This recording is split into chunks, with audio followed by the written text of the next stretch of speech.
Welcome back. You're watching Business Morning. And on the program today, we're looking at the 2015-2017 Medium Expenditure Term Framework and the Fiscal Strategy paper sent in by the executive. It's supposed to guide how the 2015 budget will be decided. Well, I've been having a conversation with Mr. Johnson Chukwu. He's a financial analyst and is the Chief Executive Officer of Cowrie Assets Management Limited.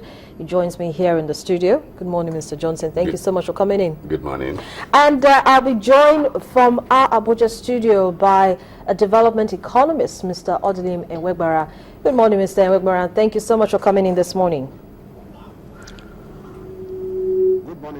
And thank you for having me. Okay, so Mr. Awegbara, just hold on to your thoughts. Let me start the conversation here in Lagos and then we'll come back to you.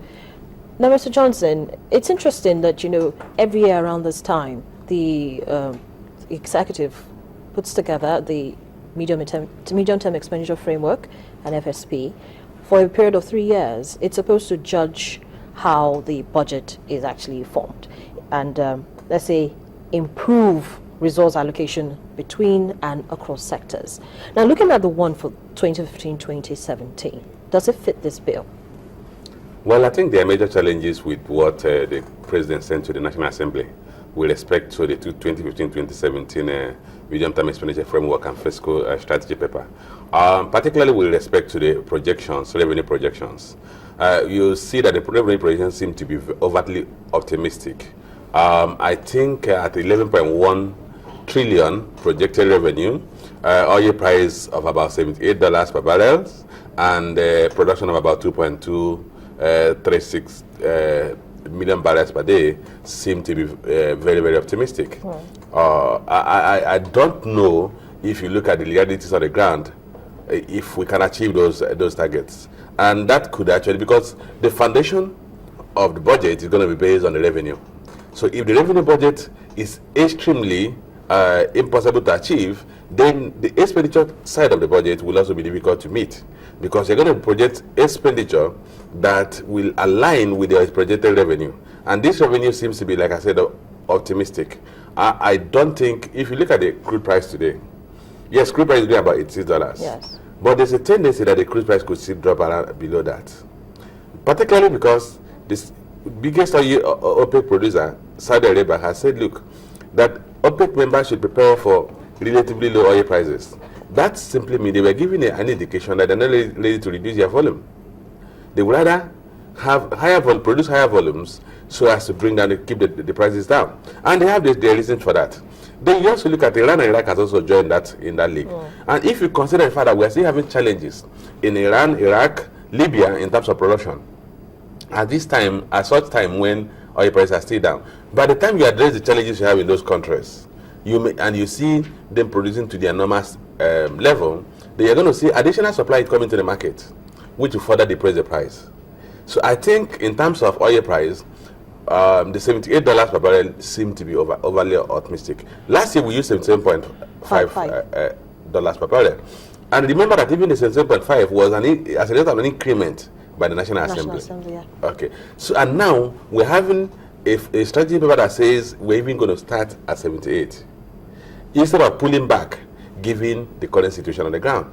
But I also think what must have happened was that report, that medium-term expenditure framework, must have been prepared a couple of months back when oil price was doing above $110.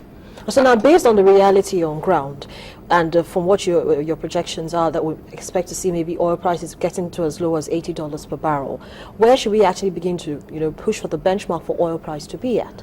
For me, I think one of the things the minister has always said that there's absolute need to save. And given that now we even have, it's staring us in the face that we have not saved. Total reserve in the SS crude about $4.1 billion. On the sovereign wealth fund, what we only have there is $1.5 billion, of which $500 million is actually as a result of process of borrowing. Now, it simply means that our strategic reserve in terms of ability to meet any vagaries in oil price is just about $4.1 billion, which could be ready within 2 months. If oil price, and let me tell you the critical factors are this. At oil price of $85 per barrel, we're going to have a current account deficit. we're already having financial account deficit as a result of exit of portfolio investors.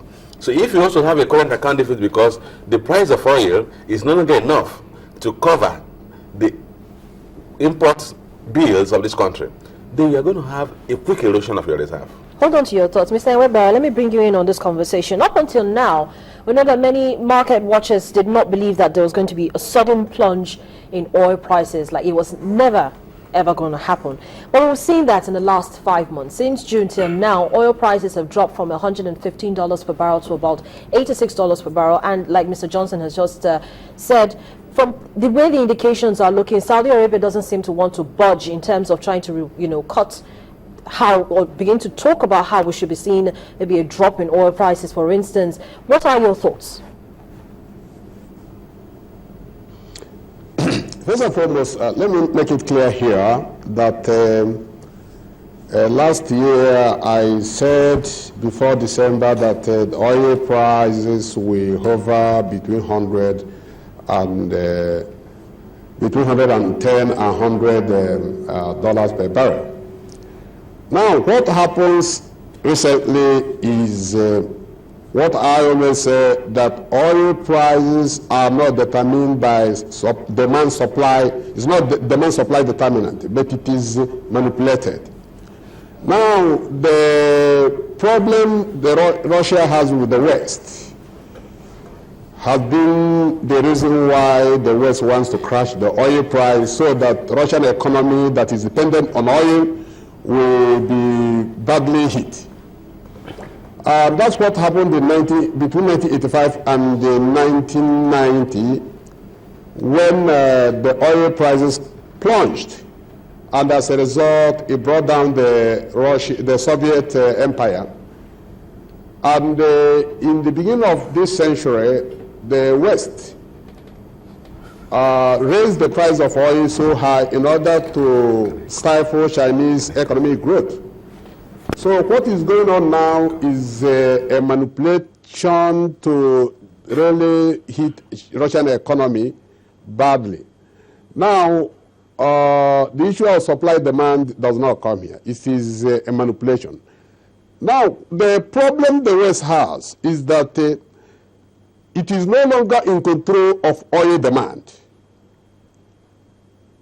So China being affected badly, because when the price of oil comes down, it will affect most countries that import from China, especially OPEC countries that import a lot from China. Now Chinese factories will be affected and jobs will be affected. That's why Chinese Sorry to cut you here. But yes. we know, because we really are pressed for time. We do not have so much time, so we need to hit these issues as hard as we can. Let's bring it home now. We've gotten a little bit of history, and we've gotten a little bit of understanding of what you want us to. But let's bring it home. We've seen that oil prices have fallen in the last couple of months, and we know where we are at the moment. For our 2015 budget, there's a projection of $78 per barrel. And as Mr. Johnson has, spoken about, we see the situation as it is. Oil prices might likely come down to as much as $80 per barrel.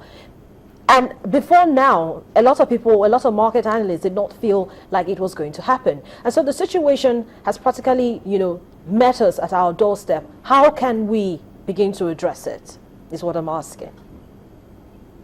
How we begin to address it, first and foremost, you see, that's why I wanted to tell you the story. But now, let me tell you that oil prices will not go below $80 per barrel. If it goes below $80 per barrel, it means that share oil will be priced out, which is 2 million barrels per day that is pumped into the global oil supply system. So I will tell you that oil prices will not go below $80. But be it as it may, what Nigeria should have done, and I continue to say, it to diversify the economy.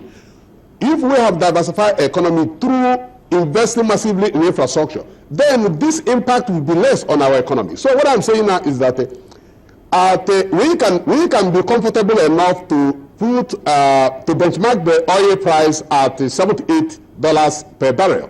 Now, if there happens to be shortages as a result of the drop, which I'm not expecting, then what the nation will do is to find after all, we can run deficit.